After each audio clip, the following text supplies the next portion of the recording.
Hey guys, Baz here, going to be giving you the StarCraftArena.net Solo League Finals. And we're gonna start off with game one, obviously. It's kind of pointless to go from, like, who won till the person who didn't win. That'd be weird. Anyway, it's going to be a Protoss versus Protoss, that I do know. And the Protoss in the top is going to be named Marine. And his opponent is going to be named Vernox. So, we're going to see who's going to play. The Marine or the Vernox.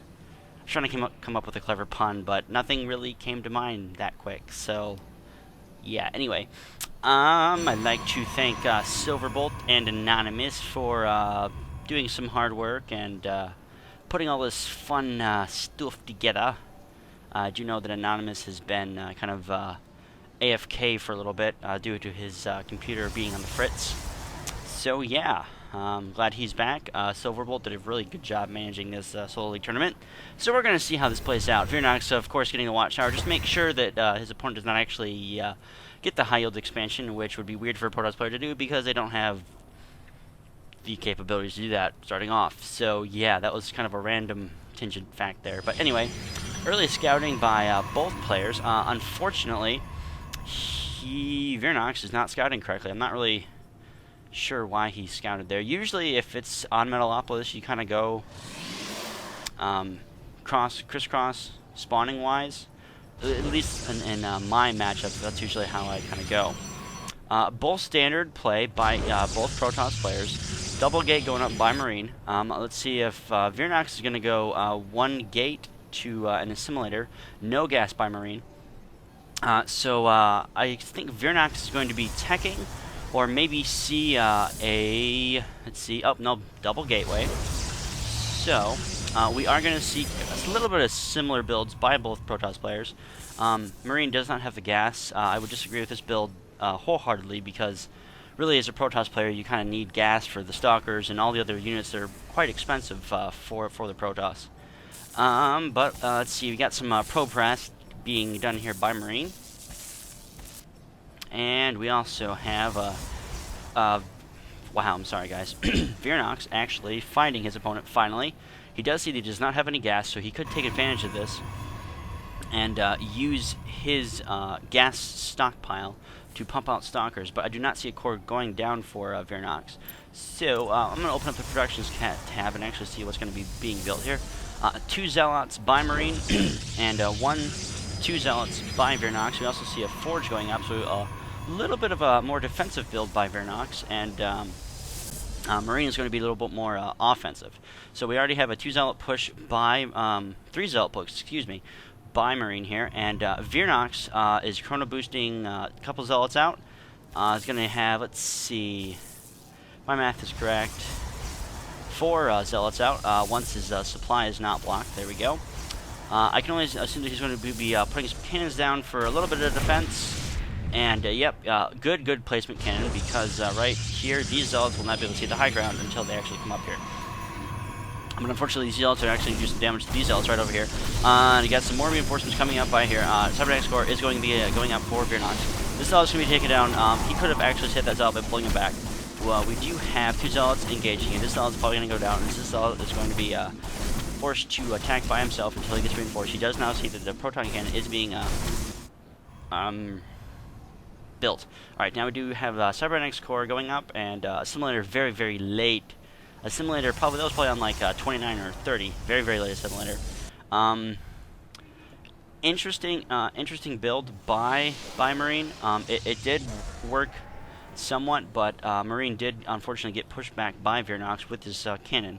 So, very good play by Vernox.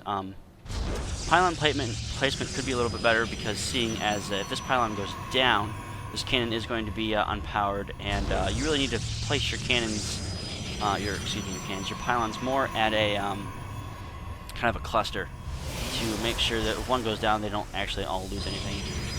Do see an expansion going up by Marine, so he is going to get economically advantage over that. A warp gate is being researched by Marine. No warp gate by Vernox yet, which is weird. Excuse me, I need a drink. I love Pepsi. That's the good stuff. Alright, back to StarCraft 2. And now we have a slight lull in the actual fighting and everything else. We do have a good sizable force of zealots right here. I would really like to see them here, just in case that Vernox would like to try and push, but Robo Facility is going to be up as you can see here. Warp Gate just now being purchased, and Marine's Warp Gate is going to be almost done. Chrono boosting out as needed.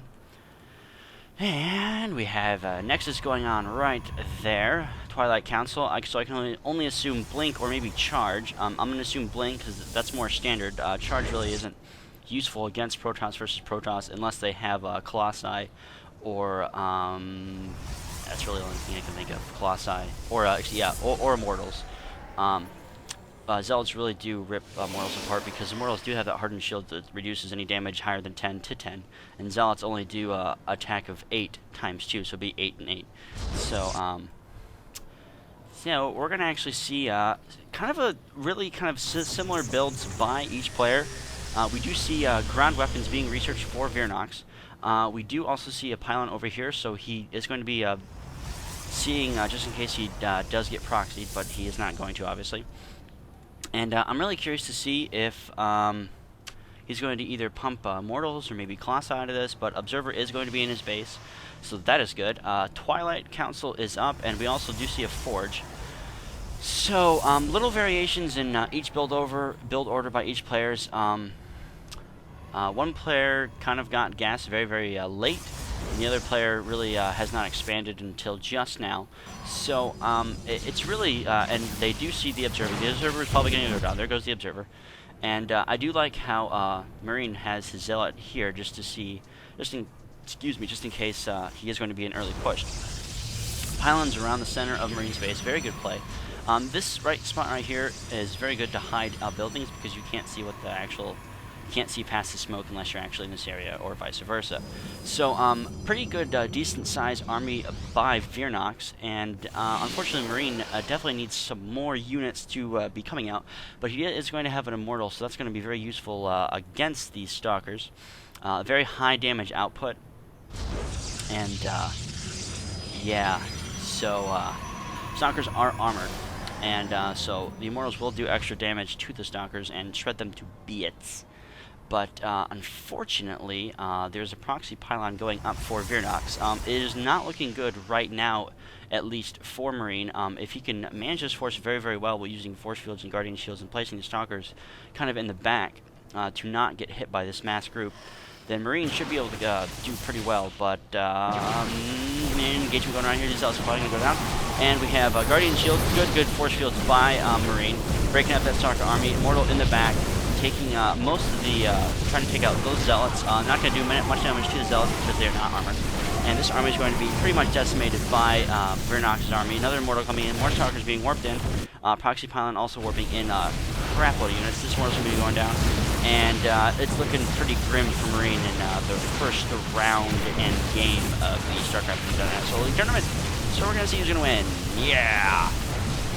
Vernox is just pounding away at Marine's expansion. This expansion is going to go down pretty fast. We are also seeing 2 more gateways being come up. I would like to see him use the blink feature and blink in and out, but unfortunately, right now Vernox has the upper hand in total unit amount. More units just being warped in and reinforcing. Vernox really cannot do it, and there goes the GG. And Vernox is the Grand Master Champion of Game 1. So, we're going to move on to Game 2. Peace.